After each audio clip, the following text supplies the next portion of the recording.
ay nagdadasal kasama ng ating mga supporters na sana maipanalo na natin ngayon ang ating laban bilang gobernador ng lalawigan ng Laguna.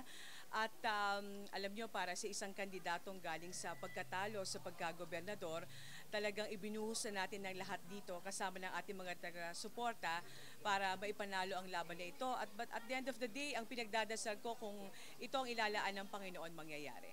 Ma'am, paki-articulate sa amin, anong pagkakaiba dun sa nararamdaman niyo ng election day noong 2022, ngayong election day ngayong 2025? Mas kabado ako ngayon kumpara noong nakaraang laban. Kasi noong nakaraang laban, 6 months lang bagong eleksyon ako nagdeklara. Napakalaki ng populasyon ng Laguna, 2.1 million ang botante.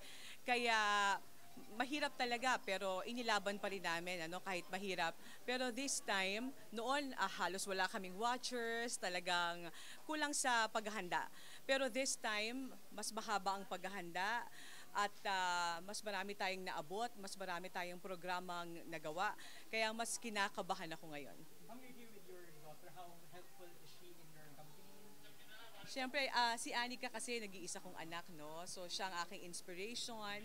At tuwing umuwi ako at nakikita niyang pagod na ang nanay niya, sabihin niya, laban pa, kaya natin ito. So masarap na may isang anak na very supportive.